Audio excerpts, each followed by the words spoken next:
Romanina toko 10 manomboka amin'ny 1 ka hatramin'ny 4. Ry rahalahy, ny riny foko sy akantahako amin'Andriamanitra ho an'ireny dia famonjena.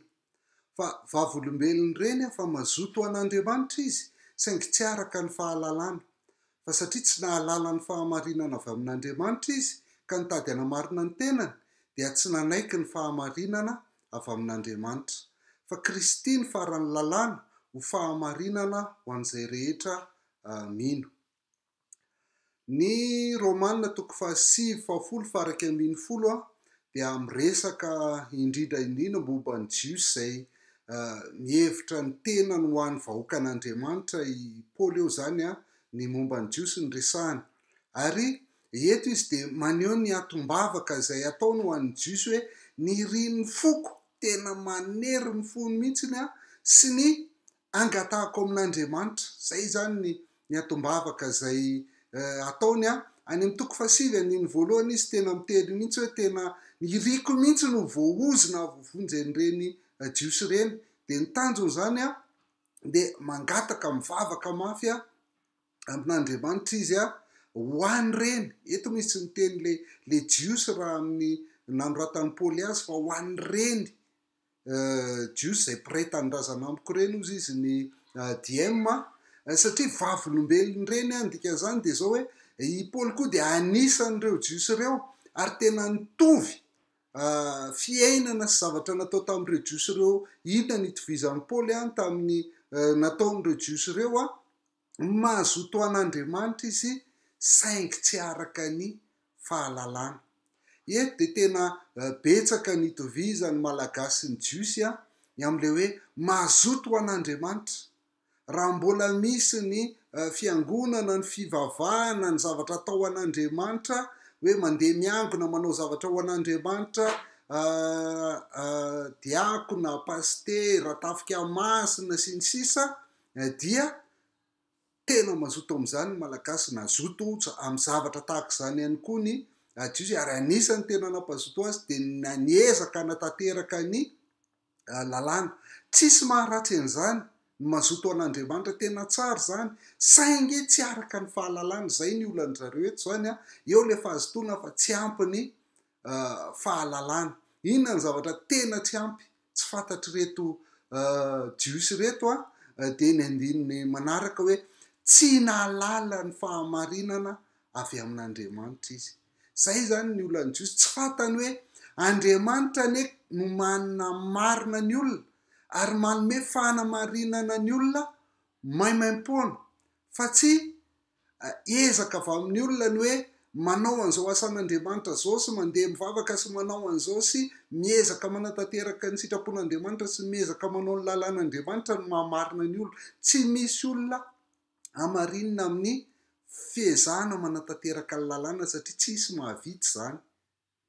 Fa ny fahamarinana dia avy amin'Andriamanitra, omen'Andriamanitra maimaim-poana ny olona ao amin'i Jesosy Kristy. Zany hoe rehefa mino an'i Jesosy Kristy ny olona dia mino an'ilay Jesosy Kristy maty nisolo azy teo amin'ny hazofijaliana, hoe izaho dia mpanota fa Jesosy Kristy marina, kanefa dia Jesosy Kristy nitondra ny fahotako teo amin'ny hazofijaliana.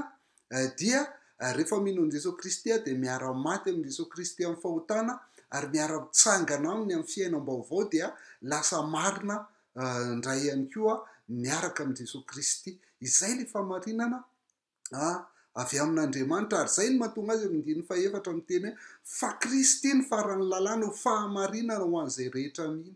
Kristy ny faran'ny lalàna. Zavatra anankiroa ny dikan'io. Dia le farany eto dia avy amin'ny teny grika hoe telos, izay azo adika ihany koa sady adika hoe farany no adika ihany koa hoe tanjona. Zany hoe ny tanjon'ny lalàna zany dia ny atonga ny olona ho any amin'ny Kristy. Rehefa mahita ny olona fa tsy mahavita manatanteraka lalàna dia makany amin'ny Kristy. Ka zavatra anankiroa no antony. Voalohany dia Kristy tamin'izy maty ho antsika teo amin'ny hazofijaliana dia nitondra ny sazy sy ny fanamelohana izay tokony niatra tamintsika. Fa faharoa, rehefa nitsangana tamin'ny fahafatesana ihany koa i Jesosy Kristy dia manome hery atsika sy manampy atsika atonga antsika ho marina vita hanatanteraka n'ilay fahamarinana le tenin'Andriamanitra dia ny fiankinana amin'ny Kristy zany nafahantsika mankatony tenin'Andriamanitra fa tsy ny fiezahantsika hanatanteraka lalàna na hanatanteraka ny tenin'Andriamanitra tsy akory. Ity resaka fahamarinana fanamarinana avy amin'Andriamanitra ity dia io ny tanjon'ny bokin'ny Romanina ray manontolo dia hitantsika ambaran'ny Paoly any amin'ny voalohany mihitsy 9:11 ka tsy 17 amin'ny toko voalohany amin'ny Romanina hoe fa tsy menatra ny filazantsara satria herin'Andriamanitra ho famonjena izay rehetra mino zany amin'ny Jiosy aloha nefa amin'ny jentilisa koa fa amin'izany no hanehoana fahamarinana avy amin'Andriamanitra avy amin'ny finoana sy ho amin'ny finoana araka ny voasoratra hoe ny marina amin'ny finoana no velona. Ka raha teo marina eo anatrehan'Andriamanitra tsika dia ny finoana ny asa-panavotana nataon'i Jesosy Kristy teo amin'ny hazofijaliana ihany no marina antsika fa tsy ny fiezahana manatanteraka ny tenin'Andriamanitra na ny sitrapon'Andriamanitra na ny lalàn'Andriamanitra izany. Dia ny olona reto Jiosy reto mahatonga ny Paoly mivavaka mafy ho azy ireo dia hozy izy hoe tsy nahalala ny fahamarinana avy amin'Andriamanitra izy ka nitady hanamarina ny tenany dia tsy nanaiky ny fahamarinana avy amin'Andriamanitra. Zay lay fiezahana hanao ny sitrapon'Andriamanitra le fanaovana asan'Andriamanitra lehibe be dia be dia fitadiavana namarinana tena fotsiny hoe io zay fa manao ary tsy tena diso loatra mihitsy ny tsy pino rehefa miteny antsika hoe me tsara velatsiny kristianina mody mivavaka be nefa ny atao tsy izy akory fa misy fahamarinana zany rehefa mitady hanamarina ny tena ny olona tahaka ny nambaran'i Jesosy Kristy ao amin'ny Matteo 7 hoe manao tomboky fotsiny tsy efa nanao an'izao tsy efa nanao an'izao fa izahay fa matory eo olona ireo na dia nanao an'izany raha tsy tafiditra amin'ny fanjakan'Andriamanitra dia satria mbola mpanao meloko.